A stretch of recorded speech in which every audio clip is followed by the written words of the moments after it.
What is good, everybody? Welcome to the Gold Standard Podcast Network Instant Reaction Podcast. I'm Rob Stats Guerrera. Happy days are here again as the 49ers destroy the Jacksonville Jaguars 34-3.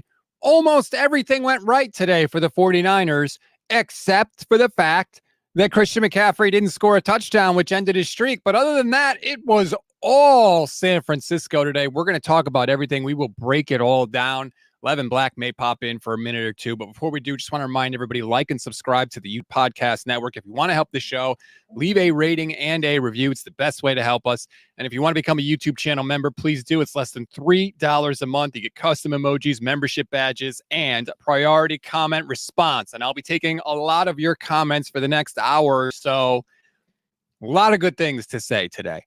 Absolutely a lot of good things today to say. How about Kaylee Miller nailing it right off the bat, YouTube channel member? Man, I almost forgot how good it feels to win. Yes.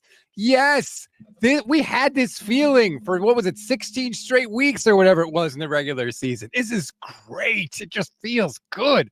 These were the 49ers that we remember, right? As Antonio says, member for 4 months. Shout out to you, Antonio. Hey, we're back, baby.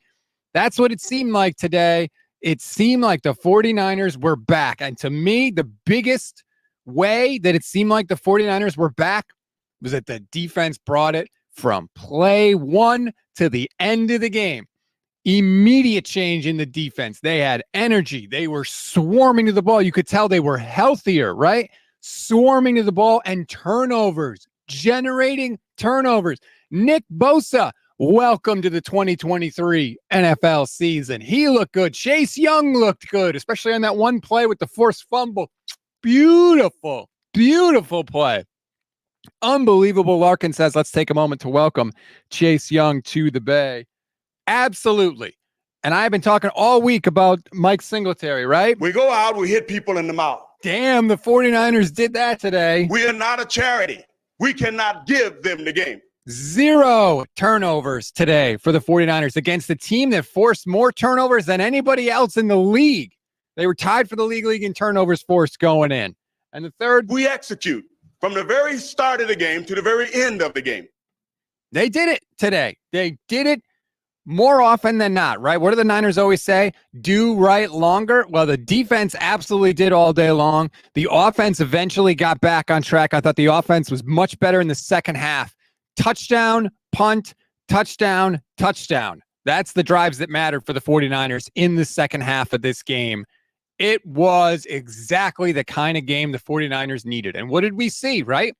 Get up early, get up by multiple scores early, which is exactly what the 49ers did. They had a 2-score lead after their first 2 drives of the game, and they never looked back, right? They just steamrolled it. Just more pressure, and the Jags never recovered. Absolutely never recovered. That's what they can do when they tilt. They just tilt the whole game script in their favor. Andre Guerrera, YouTube channel member, says, feels good to get all players involved. Corners will be a liability in tight games, though. Pass rush will need to keep this up. Great win.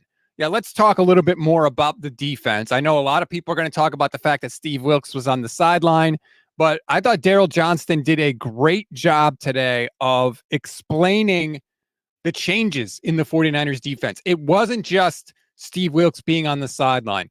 Biggest change we saw, you could see it right away. Ambry Thomas was on the field instead of Isaiah Oliver. They moved Diamador Lenore into the slot. They had Ambry Thomas on the outside on the field. Isaiah Oliver did not see the field today.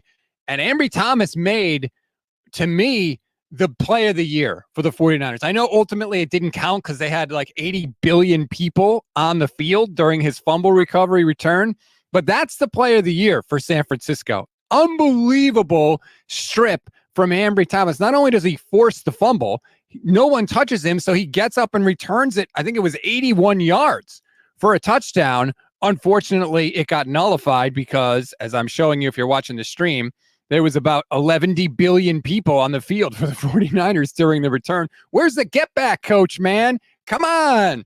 But nonetheless, an incredible play from Ambry Thomas. He's obviously going to get more playing time. Other changes that the 49ers did in the game, more man coverage, according to Daryl Johnston. Again, I'm going by what he said. But I think it's important to just look at the actual changes that were made, not just, oh, Steve Wilkes is on the field, so that fixed everything. No, there were actual adjustments that they made over the bye week. Larkin says Fred Warner has reawakened. Fred Warner, first play of the game, immediate pressure on Trevor Lawrence, forces an incompletion. Second play of the game, pass over the middle, bam! Warner is back, makes the stop. And that's another thing. I thought the tackling in this game was back to 49ers tackling. There was a lull in the middle where they missed a couple on some screens. But other than that, I thought they brought it. You could clearly see the difference in Dre Greenlaw. Clearly. Absolute, like, he's like a different player out there now that he had some time to rest up. Apparently, he wouldn't have played against Cincinnati. He took some pain medication, but it didn't work. So he's basically out there when he shouldn't have been. Kyle Shanahan admitted he shouldn't have been out there, and you could tell he just couldn't do it. But today, old Dre was back, and it was good to see. Alejandro says that first touchdown could have changed the whole game. If Purdy gets picked, his confidence could have went out the door. Yeah, that first touchdown scared the hell out of me. I'm not going to lie. 49ers go right down the field on the first drive of the game, and you're like, all right, we're moving the ball. And it's 1st and 10 at the 13, and Brock rolls out and rolls to his left a little bit, and all of a sudden I see him start to wind up for the throw, back across his body, over the middle, and it is floating up there. And I'm like, oh, God, oh, God, oh, God. And IU comes down with it for the touchdown. I don't want him to get into the habit of doing that, but that one worked out. And then Niners were off and running from there, obviously never trailing in the game. Bunch of comments here I want to get to. Let me throw that off here. You know I love the comments, so please keep them coming. I'll get to as many as possible here. Carlos says play of the year was Brock's dime to Kittle. Oh, in the second half of this game, Niners come out. They get the field goal at the end of the first half, and 2 plays in, very much like the Steelers game when McCaffrey breaks off the 65-yard touchdown. 2nd and 1 at the 34-yard line. And to me, this is the best throw that Brock Purdy has ever made. He drops back to pass. He pump fakes in the pocket, and then the whole pocket just collapses down on him. And he has no room. Not only does he see Kittle running one-on-one down the sideline, he makes a throw with guys in his face that is almost perfect. Kittle had to slow up a tiny bit, but it was such a good throw. If Brock had a clean pocket and made that throw, it would have been a beautiful throw. The fact that he did it with a muddy pocket, connects with Kittle, defender falls down, easy touchdown from that point. Longest touchdown of Brock Purdy's career. And the 49ers obviously go up 20-3, and that was pretty much like the nail in the coffin at that point. Incredible play by Brock Purdy, for sure. Let's see. Antonio is back. Thank you very much for the super chat. Brock Purdy looked great. Debo looked healthy. Kittle got involved. Bosa, Chase, Warner played with energy. Wilkes being on the sidelines didn't make a difference, in my opinion. Second best win of the season. Let's bleeping go. And you know what? On that note, it's time. I need a little victory celebration here. I got my alcoholic beverage, my Blue Moon here. Let me just enjoy the sweet, sweet taste of victory. I hope wherever you are, you're enjoying a beverage of whatever you like. Doesn't necessarily have to be alcoholic. It's hard to give out a game ball in this one. Like, there are so many good things to talk about in this game. Should we talk about Brock Purdy a little more? 19 of 26, 296 yards in the game, 3 touchdowns, and as I said, no interceptions. He had a couple of plays that scared me. The first touchdown pass scared me, and then the second play didn't really scare me, but he got an intentional grounding on a play. Sometimes he does that to try to avoid sacks, where he tries to throw away as he's like stumbling down, and it's like, dude, just go down. Just go down. Don't put the ball in harm's way. Take the sack. But other than that, Brock played very well. I thought there was a stretch of this game where he was under pressure seemingly almost every snap.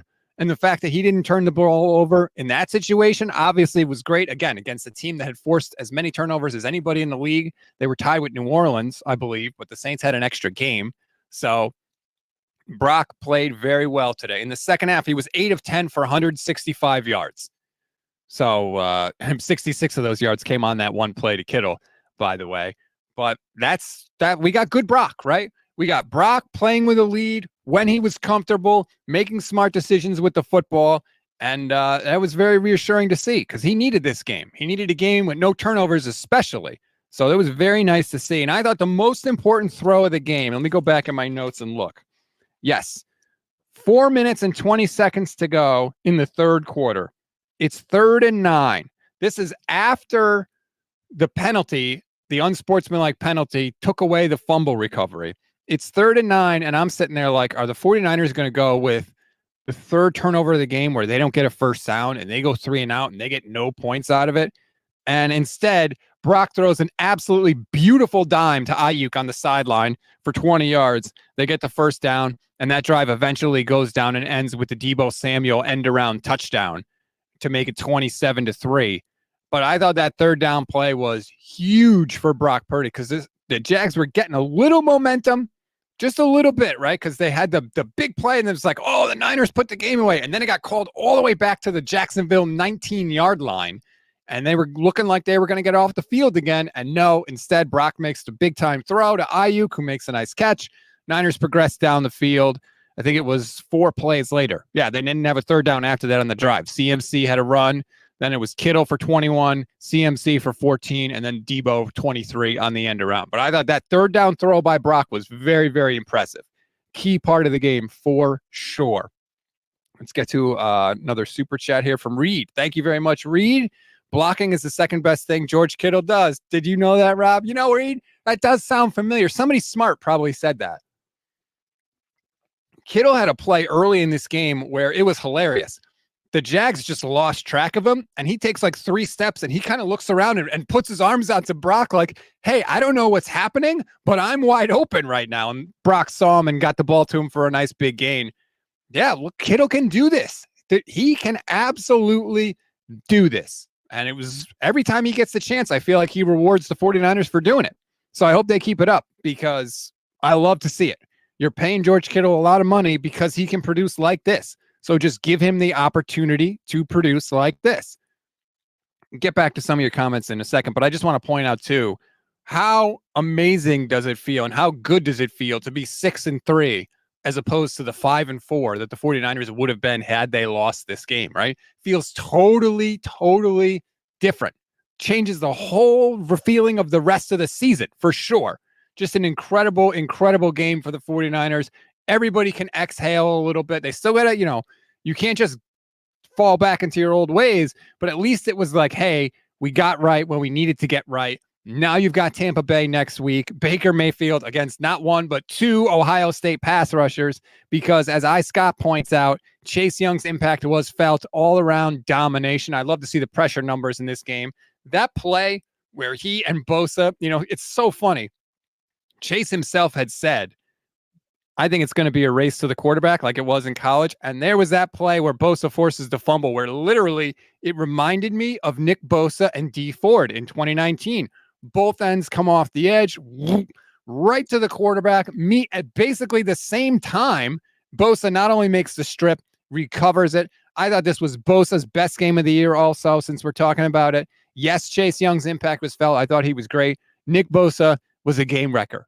This was a defensive player of the year type game for Bosa. 1.5 sacks, forced fumble recovered, tackle for loss, 2 quarterback hits, also had a pass defended because he came ripping through the line untouched and batted down a pass too. This was the Bosa, TJ Watt style, Myles Garrett style, game wrecker type game from Bosa. This was what we all wanted to see. Now, obviously, you can't expect this kind of impact every single week, but we need this more often than not going forward. And he stepped it up, and it was great today from Nick Bosa. Great to see. And I think Chase Young was a part of that. 100%. 100%. Carlos says playing more man was big today. Keep it up, Wilkes. Everybody had a good day today. There's nobody had a bad game, really. I mean, Wilkes gets praise for switching it up off the bye week and clearly self-scouting, recognizing his mistakes, adjusting. They had some 5-man fronts. Obviously, the Isaiah Oliver thing that we talked about. Yes, please keep it up. And maybe it took him a while to get comfortable and cozy and learn who to call and how to put these guys in good positions to make stops. But it was all good today. So yeah, give Steve Wilkes credit. If you want to give him a game ball today, that's fine. I ain't going to fault you for that.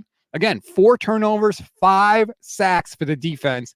And it wasn't like 5 sacks when the Niners are up, 30 points in the fourth quarter at the end of the game. They were getting the first 2 possessions ended in sacks, like right out of the gate. They were bringing it, and it was awesome to see. Yes, more of that defense, please. Gabe, YouTube channel member, says, we're thrilled you were wrong about the Kittle usage. Yeah, I didn't think this was going to be a big Kittle game. It was great to see Kyle use all of his weapons. Clearly, Big Trent is a game changer, 100%. Just to, kind of cover myself a little, though. To be fair to me, Kittle had 3 catches and 4 targets. I didn't think he was going to get a lot. He made the most out of them for sure. So that's me trying to say I wasn't totally, I want credit for both ways. But no, Kittle was great. And Big Trent, there was a tweet. Let me see if I can find it. I've got 55 million bookmarked tweets from the day because there was so much good stuff. There was a tweet from Adam Schefter before the game started that said that Trent Williams was not all the way recovered and that he wanted to get out there. I think I just found it. Let me shoot it up on the screen here if you're watching. Schefter tweeted, Trent Williams has been adamant with the team that he wants and intends to play today despite his sprained ankle and, quote, questionable injury designation. And even though he's not fully recovered, he will start today versus the Jaguars, giving the team an emotional boost. And he absolutely did. I mean, not only emotional, physical boost. He was out in front on the Debo touchdown on the end around. Him and Charlie Warner, he was there. There were multiple pitch plays to his side where he's 15 yards downfield blocking guys. I mean, he might have the most impact of any left tackle anywhere. Unbelievable impact from Trent Williams. They clearly get a boost. The broadcast crew talked about how they were basically told that Debo and Trent Williams are the guys that bring the emotion on the offense, the physicality and the emotion. And it looked like it today. 100%. It looked like it today for sure. Let me take another sip here as my voice is getting hoarse. I'm so excited. Thank you to everybody for the chats. I'll try to get to some more of them here. What's this from Matthew Rowley? I'm very concerned after this game. Feels like a very little change scheme-wise, but they played much better. Will we be just aghast again in 6 weeks? Well, that's a fair question because Kyle Shanahan talked about how tired the 49ers were. And obviously they're coming off the bye this week. That's great, but there's no more bye weeks unless you get the number 1 seed. And even if you do, we're a long way away from that. So that is going to be a test for the 49ers. Are they going to be able to bring this level of intensity every single week? I don't know. Hopefully, yes. Apparently, Levin is in the chat. Well, Levin, if you're going to join the chat, join the show. Not just, I'm just saying. Anyway, I think Levin's at work, so that's probably why he's not doing it. Who else do we want to get to today? Do we want to talk about Brandon Ayuk, 3 catches for 55 yards, averaging more than 18 yards per catch? The dude is having a terrific season, and he finally got a touchdown. We should get Larry Krueger somewhat off his back. I know Larry was very upset about that. Everybody was good today. It's great. There's no complaining about the 49ers' performance today. Fred Warner had a pick. Talanoa Hufanga had a pick. I mean, everything you wanted to see other than the Christian McCaffrey touchdown, you saw today, for sure. Alejandro says, the ups and downs of cornerbacks causes so much anxiety. Diamador Lenore constantly missing tackles. Ward getting stupid penalties. Ambry bad play after fumble. Yeah, Travarius Ward gets penalized a lot, man. A lot. But, when your offense is scoring like they are and your defense is forcing turnovers like they are, you can swallow some of that stuff. You can overcome some of that stuff. And that is what we've seen from this 49ers team. Kyle talked about it on the winning streak. Wait, we weren't playing perfect football, but other parts of the team were working so well that we overcame that stuff, that it didn't matter, And I think we saw some of that today. Levin says, sorry, I couldn't grace you all with my beautiful face. No one's upset about not being able to see your face, Levin. Maybe some of your voice and some of the things you have to say. Your face, we're totally comfortable with not seeing for another week. That is absolutely fine. Gameplan.exe, watching on Twitch. Shout out to everybody watching on Twitch. Can we all acknowledge that Jake Moody was perfect on the day? There was a weird sequence in this game where he had to kick a field goal 3 times because one was called dead on a timeout. Another one was called dead. I have no explanation for why, because I never got one. And then he kicked another one that was literally as close as you could come to not hitting the upright without hitting the upright. It shaved the upright as it went through. But hey, they all count as 3. Doesn't matter if they doink off the upright or what. Jake Moody made them all. Yeah, like everything you wanted to see. What you saw today, except for the McCaffrey touchdown. Now, I don't love The fact that in a 31-point game, they force-fed Christian McCaffrey 5 straight times to try and get him a touchdown. Like, I really don't like that because there's injury risk there. But luckily, he's not hurt, we hope. And, yeah, the streak ended. Okay, so what? In a way, I kind of think that's a good thing. Now they won't have to worry about it or press or force it or anything. I mean, it stinks for McCaffrey, but he still shares the record with Lenny Moore. So I'm not going to get too bent out of shape about that one. Probably matters more to Christian than anybody else. Gabe says a healthy Trent, Debo, and Dre Greenlaw is huge, 1,000%. Bosa went down in this game, but luckily he was okay. Armstead went down in this game. Luckily he was okay. We'll have to keep an eye on Shanahan, what he says afterwards about injuries. And, of course, tomorrow on the conference call, that's really when you have to pay attention to injuries. Let's see. Gabe says the only complaint today is McCaffrey not breaking the touchdown record. We are in the good times, folks. Yeah, enjoy it. Exactly. When your team is up 31 points and you're hoping for a touchdown so your guy can set the all-time record for consecutive games with a touchdown, like, you're really in the good old days. 100% on that one. I'm trying to keep an eye on the 49ers post-game stuff. If anybody sees anything interesting, please drop it in the chat and we can talk about it. It looks like Shanahan is still talking right now. He looks happy. He's got a shave. We got clean-shaven Kyle Shanahan. I didn't notice that during the game. I like it. Good. I thought that beard aged him like a president. I didn't like the beard. Theron, thank you very much for the super chat. We appreciate it. If you have a comment you want to throw in there, please do. I'll be sure to get it up here. Full White says McCaffrey can get the touchdown record next season. Maloney Jones says Isaiah Oliver didn't give up nothing today. Yeah, we figured out how to stop Isaiah Oliver from giving up completions. Just don't let him on the field. Apparently, it's the safest way. Matthew Rowley, I love they tried to get Christian McCaffrey the record. Things like that help the morale and make free agents want to play for the 49ers. And Kyle, I get that. And I get that a lot of you are into that. But if Christian McCaffrey got hurt, you'd be killing Kyle Shanahan. Killing him, right? So that's why I didn't like it by Kyle. I get that McCaffrey said he probably wanted to do it. I understand all of that. But thank God he didn't get hurt. He's the most important player on offense for this team. So thank God he didn't get hurt. Theron says, love you and Levin, but that was a once-in-a-career record McCaffrey had a shot at that could stand for decades. Yeah, but again, if I told you Christian McCaffrey got the record but then got hurt and missed a bunch of games and the Niners didn't get the number 1 seed or didn't make the playoffs or whatever, would you say it was worth it? Might be worth it for McCaffrey. I get that.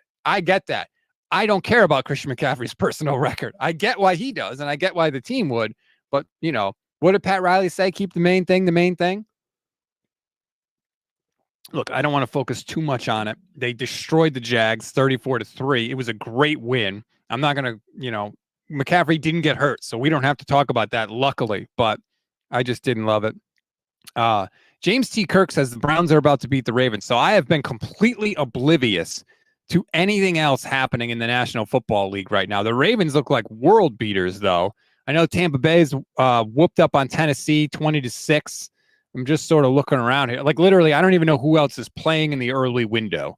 I saw Mac Jones throw it, just a miserable interception.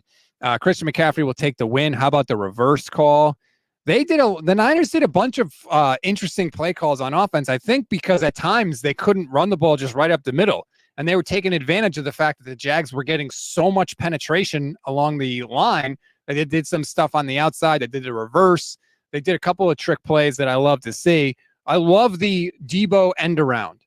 I think, to me, at this point, because our defenses are so keyed into the Debo out of the backfield, it doesn't work as well. So I like Kyle bringing that back. That's like the Debo runs that we saw in 2019. I loved that. Obviously, it worked for the touchdown today. I think they can sprinkle those in. Just sprinkle them in, and you'll be able to get chunk plays on those for sure. Benjamin Bear, shout out to you, Benjamin. He was texting with me all throughout the day. Very happy about the 49ers. Larkin says, confession, I wasn't able to watch any games live during the losing streak. It was me. So, Larkin, come on. We can't have that. You got to do your part here. We need you in there, clearly. Hopefully you can get it right for the rest of the season. Look, we all have to do our part, right? We all have to do. If you didn't wear any 49er stuff today, don't wear any 49er stuff next week. If you're head to toe scarlet and gold, good for you. Load it up again next week. Whatever you did, we all have to do our part. We all have to do our part. Apparently the Browns just won. All right, that's cool. I mean, it doesn't really affect us too much, but, maybe it'll vault the 49ers back up some people's power rankings. I can't get over how good they looked. It looked like the team from early in the year. Defense getting pressure, defense getting sacks, getting turnovers. And then offensively, I actually thought they kind of started slow in the first half. And Levin and I were arguing about this, and I get it. They had penalties, right? The penalties, they were shooting themselves in the foot with the penalties in the first half of that game. First drive, they go right down the field. 4 plays, touchdown. Beautiful. Next drive, they get the ball back. They are going down the field, no problem. And they kind of stall out at the end, but they get the field goal. So they're up 10-0. Great. They actually had really good field position for most of the drives in the first half. But after that, they kind of struggled, right? They go 3 and out. They get the ball on the 20-yard line. It was 10-0. There was 90 seconds to go in the first quarter. And I'm sitting there thinking, okay, this is the drive, right? You're up 10-0. You've got the ball back. If you can go up 17-0, now you really grab control of this game and you're probably not letting it go. And the Niners immediately, first down, IU catches a ball, offensive pass interference, 10-yard penalty. That was the end of that possession. Killed it. Then the Jags fumble the ball. That's the Bosa Chase Young strip sack, right? Niners get the ball back at the 49-yard line, and they go 3 and out. They actually go back 6 yards. They lose 6 yards on the possession. Why? Trent Williams, offensive holding after they had converted a first down on third down. That penalty pushed him back. Couldn't get anything after that. And then finally, at the end of the first half, after the Jags kicked a field goal, Niners go down the field and they're rolling. And then Brock Purdy gets the intentional grounding on 2nd and 8 at the 11-yard line, and they have to settle for the field goal at the end. So the first half, the offense was moving the ball but not getting points. And they were not getting points because the penalties put them behind schedule. But then the second half, touchdown to Kittle, punt, touchdown, game over. So I don't know if they made adjustments or if it was as simple as they just stopped getting penalties, but the offense in the second half was phenomenal and helped the Niners stretch their legs and get to this win. Let's get to some more super chats. Zach Cox says Christian McCaffrey would take the win. Oh, no, I already got to that one. I apologize. Here we go. Antonio says Kyle Shanahan ages 20 plus years when we're bad, but looks young and healthy when we're good. Yeah, that's true. I mean, he clearly wears the losses on his sleeve. Absolutely, he does. He takes the losses hard. He told the broadcast crew when they were 5-0, I was the most miserable undefeated coach in the NFL. Even when they win, sometimes he takes it hard. Jeremy says, glad the whole team is playing up to what they can be, offense and defense and special teams. When the Niners, I've said it forever, when the Niners play their best, there's nobody that can beat them. There is nobody that can touch them when they play their absolute best in the game.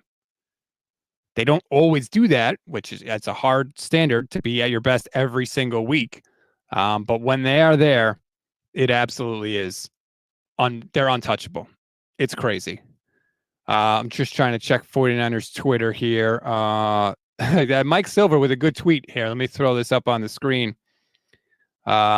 He says, the Niners 3-game losing streak doesn't look so bad now, right? The losses to the Browns and the Vikings don't look like they did at the time. The Browns beat the Ravens. The Vikings are in fuego. Josh Dobbs is doing all sorts of crazy stuff, man. I saw him scramble around for a touchdown where he went to one side of the field, reversed it, and went to the other. Now, I know we lost to Kirk Cousins, but nonetheless, he's right. Those losses don't look as bad as they once looked. That's true. Everything looks better, right? Everything looks better when the 49ers win. I said it before. Food tastes better, right?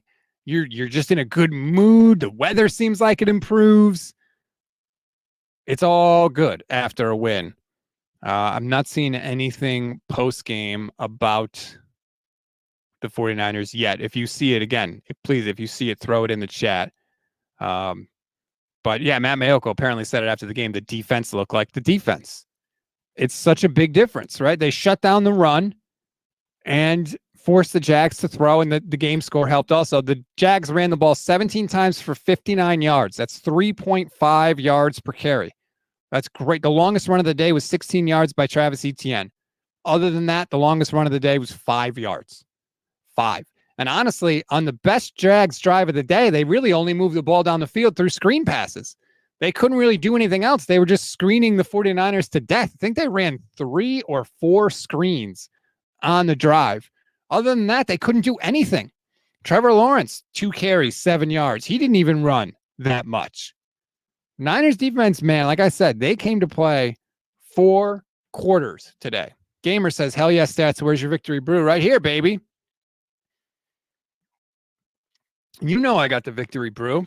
Went to the supermarket before the game, stocked up. I got a whole fridge, right? You can't see it, but it's right over there. I came prepared today. 100%. Absolutely came prepared. Kyle Shanahan after the game said no setback for Trent Williams today. I love that Trent basically played 3 quarters in the game. He was on the sideline. He gave his gloves away to some fan in the stands. I love that they got him out of the game. That was a smart thing to do. No reason to risk him, especially when he was as questionable as he was coming in. Absolutely.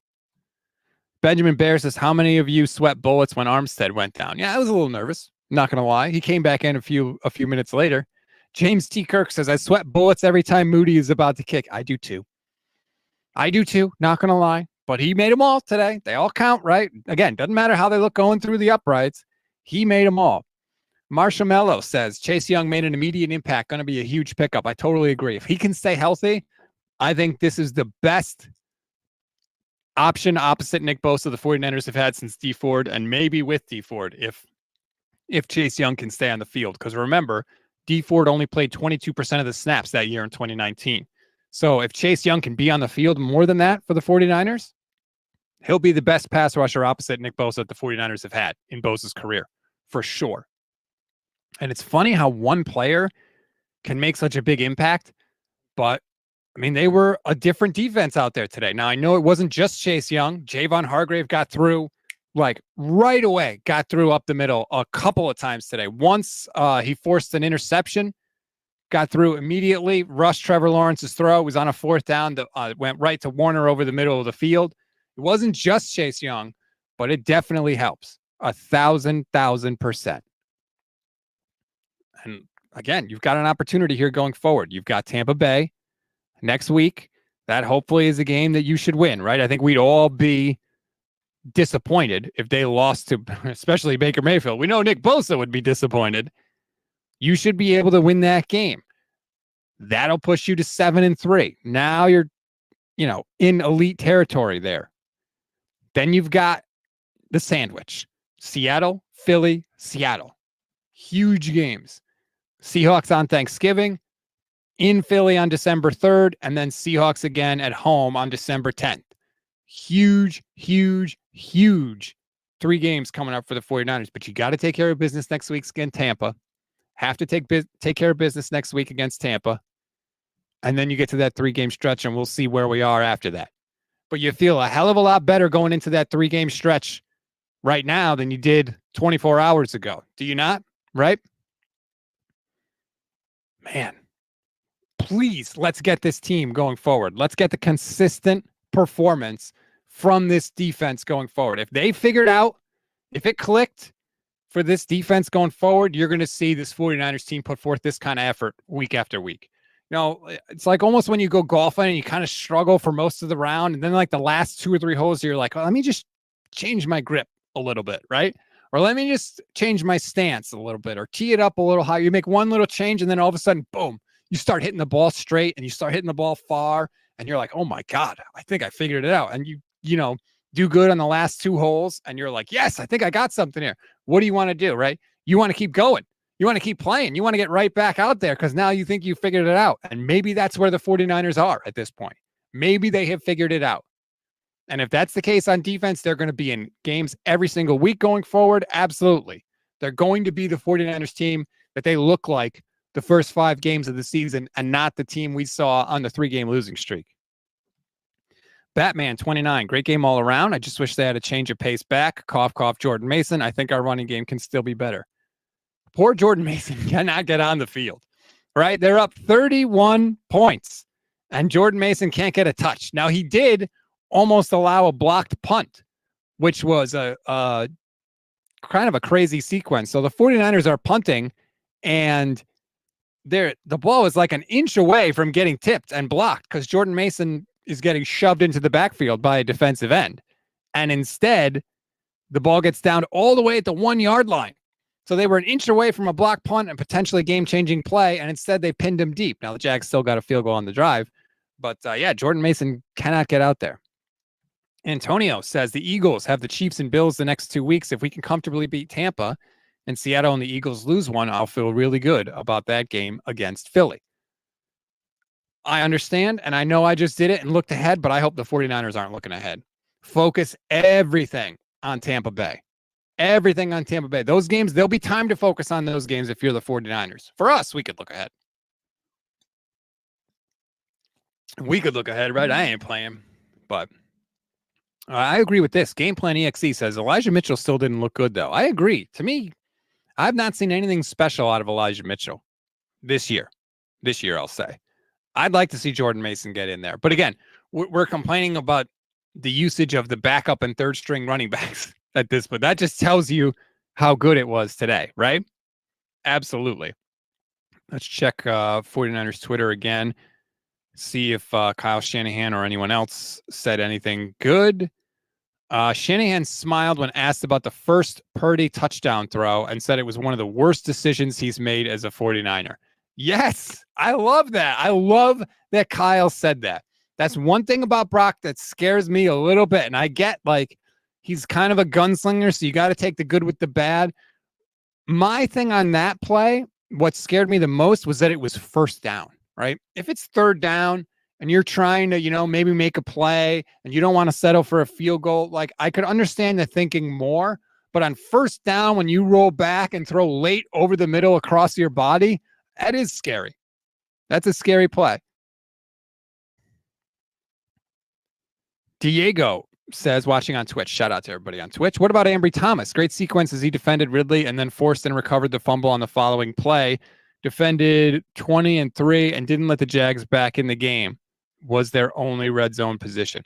That's a good point about Ambry Thomas. The play before, they try a slot fade or they try a fade into the end zone and he's there and breaks it up. And then the next play, he forces the fumble, recovers the fumble, and returns it 81 yards. It's not his fault everybody was on the field. It's an incredible sequence from Ambry Thomas. That's the way to get more playing time. I'll tell you that. That was an incredible, incredible sequence from Ambry. And God knows he's needed it because he has not looked good at times, but he certainly looked good out there today at times. Not perfect, but he looked good. Diego says, great show. Greetings from Germany. Shout out to everybody internationally that's watching the program. JJ00 says the position of the ball on Brock's first touchdown pass was good. Either Ayuk or no one was getting it. The corner's momentum was the other way. Dude, there was like 4 people there. What are you talking about? There's a sea of hands there to make the catch. Scary to me. Very, very scary. I agree with Kyle. He called it his worst decision. I don't think it was good. I didn't think it was good. It scared the hell out of me, but it was caught. It was caught for a touchdown. So, hopefully it's a thing that Brock can learn from while not having to suffer the negative consequences of it. Andre says Purdy knows he's not elite, so he tries to take the chances Jimmy would never take. I don't think Brock Purdy is thinking about Jimmy Garoppolo when he's dropped back in the pocket. I hope not. Anyway. Let's see. Princess Consuela Banana Hammock, shout out to you, says the defense played the same as they did the first 5 weeks with Wilkes in the booth. Right, that's the other thing. Like, people say, well, the defense was good the first 5 weeks, but they were overcoming the scheme. Like, I give them credit for everybody. I give Wilkes credit for all the games, not just the first 5, not just the last 3. If you're going to give him the blame for the last 3, you got to give him the credit for the first 5, and he should get some credit for today. He absolutely should. Shout out to whoever just liked the page. We appreciate it. Like and subscribe to the Gold Standard Network YouTube channel. Gamer says, Nick Bosa and Chase Young nicknames, Ohio State playmakers. Man, I am wondering what it's going to be like against Baker Mayfield next week. We know how Bosa feels about Baker Mayfield. I think if they stay healthy, I think that's going to really be a huge, huge boost to this defense. Let's see. Let's check 49ers Twitter again.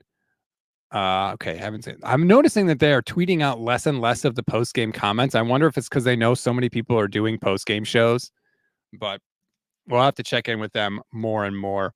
How about Calvin Ridley having 0 catches in the first half of this game? As much as we like to bang on the 49ers secondary, that's a good job by Wilkes. That's a good job by the pass rush, and that's a good job by the secondary, man. 0 catches in the first half. How many catches did he even end up with on the day? I know he had 1 in the third quarter. Ridley had 2 catches for 20 yards on the day. That's a hell of a job. Christian Kirk was really the only player for Jacksonville that did anything. 6 catches for 104 yards in the game on 11 targets. Nobody else for the Jags had even 30 yards receiving. Dearness Johnson had 28. Calvin Ridley had 20. Tim Jones had 17. Evan Ingram had 12. Like, that is a fantastic job by the 49ers defense. JJ00 says Chase Young and Nick Bosa are the 49ers pass rush, playing off the Ohio State that players like to give in the pregame introductions. I see a little arguing in the chat about the Wilkes Booth sideline thing. Like, let's not fight about that today, right? Like, can we just enjoy the fact that the 49ers wiped the floor with a team that had won 5 straight? Can we just enjoy that? Don't argue about the Wilkes thing. Not today. If you want to argue about that later in the week, go ahead. Let's celebrate today. Where's my beer? Celebrate this damn win. I was seeing people on Twitter that cover other teams. My friend RJ Ochoa, who does a great job covering the Cowboys for SB Nation and Blogging the Boys, said the Jags are a great team, but the 49ers are the 49ers. I think, you put the fear of God back into some people a little bit. The other rest of the league's watching. They look, they see. This was a dismantling of the Jaguars. 34-3. In a league designed for every game to end in one score, the Niners won by 31 points. So again, let's not fight today. Mr. J says, how about them 49ers? James Thomas says he's looking forward to the Eagles matchup. Let's get there when we get there. All right? Let us get there when we get there. We got a long time to go. We got Tampa and we got Seattle. We'll see where the Eagles are and we'll see where the 49ers are at that point. A lot can happen in between those weeks. 34-3. Beautiful by the 49ers. I'm trying to keep an eye on, Washington's actually beating Seattle right now, 6-3. Dallas and the Giants are scoreless. Detroit is beating the Chargers. Man, if the Chargers can get a win, that would go a long way to helping the 49ers get the number 1 seed, because Detroit's schedule is easy. They don't have a lot of tough games. This is one of their tougher games down the stretch. If the Chargers can somehow just find a way to win that game, that'll make this just an incredible Sunday for the 49ers, just vaulting them back potentially into contention for the number 1 seed. Diego says 34-3 is a statement win at the right time. Absolutely. Bay Marin, shout out to you, Bay, YouTube channel member, says 30 Purdy is back. Yes, 30 points again. 6th time that the Niners have scored 30 or more points. That is the most in the National Football League. Nobody has done it more than the 49ers. Not the Chiefs with Patrick Mahomes, not the Dolphins with Mike McDaniel, how everybody likes to give all sorts of love that he's revolutionizing football. Nobody has put up 30 or more points in a game more this season than the 49ers. They deserve a little credit. Waltony 101 says, what's the weather like in Vegas in February? We may be finding out if they continue to play like this. If they play defense like this, they're going to be able to beat anybody. Anybody. And I think the defense held the fort a little bit while the 49ers got their stuff together in the first half. Here are the drives for the Jags in the first half. 3 plays, -1 yard, punt. 3 plays, -5 yards, punt. 6 plays, 21 yards, punt. 4 plays, 8 yards, fumble. And then 14 plays, 80 yards, field goal to end the first half. The defense put the clamps down on the Jags, and the Niners went into halftime up 13-3. A double-digit lead, yes. Insurmountable, no. But then the offense came right out of the gate. 66-yard touchdown to George Kittle. Jags throw a pick on the following possession. That was Nick Bosa, again, wrecking the game, getting pressure, sacking Trevor Lawrence. And as he's going down, he tries to throw to a receiver. Ball gets tipped. Hufanga's there because Hufanga's near every tipped pass, apparently. Niners get the ball back. Now, they don't do anything with it. They punt after 3 plays. But then Ambry Thomas forces the fumble on the following possession, and the Niners get the ball back, and they go for the touchdown to make it 27-3, and that's the game. The defense set up all of that. The defense really, I thought, carried the water today for the 49ers in a way that they have not done since the Cowboys game. And it was so good to see. They have their confidence back. They have their swagger back, and I hope they keep it up. I really do. Let's do this. Let's give out a game ball. Who gets your game ball today for the 49ers? Because there's so many names to choose from. You could give it to Kyle Shanahan. You could give it to Steve Wilkes for coming down in the field and also switching up a lot of things defensively. He clearly used the bye week. You could give it to Christian McCaffrey, who had 12 touches in the first half as opposed to 10 from every other 49er. There's a lot of different ways you can go. Let's see what you're saying. Alex Bach says Nick Bosa. I agree. Bosa gets mine. Andre Guerrera gives it to the entire pass rush, which looked fantastic for the 49ers today. Yes, I highlighted Bosa's game. I talked about Javon Hargrave, who was getting immediate pressure up the middle. He had 1.5 sacks today. Bosa, 1.5 sacks. Eric Armstead had a half sack. Chase Young had a half sack. Cleveland Farrell had a sack. So it wasn't just Bosa. You're right. It was the entire pass rush. Andre gives it to Kittle. Again, we mentioned George Kittle, monster game, 3 catches, 116 yards and a touchdown.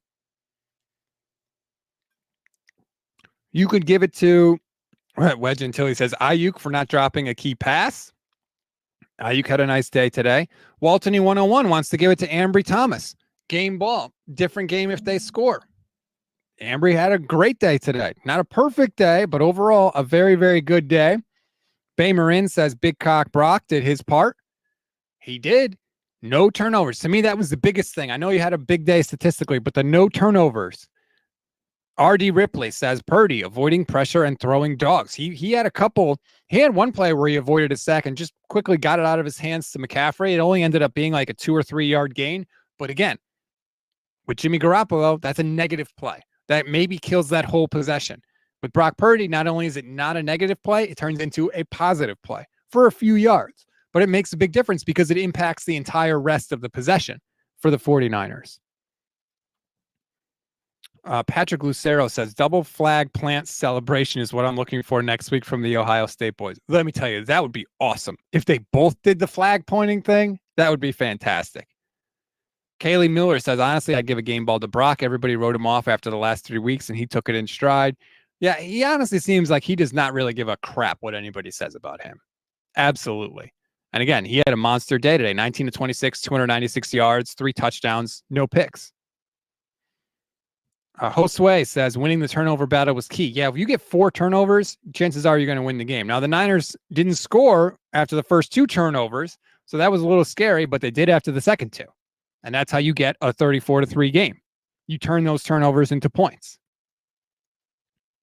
So, a lot of good things to go around for the 49ers. Incredible day.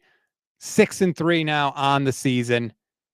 Hopefully, Detroit will lose against the Chargers. Maybe Washington can surprise Seattle. Like I said, they're winning right now. That would be fantastic. But everything you wanted to see today for the 49ers, you saw, except for the Christian McCaffrey touchdown, which I'm sure he cares about a lot more than I do. I just wanted the 49ers to win. They went out and handled their business in a big way on the road. Shout out to the 49ers, exactly what you wanted to see after the bye week.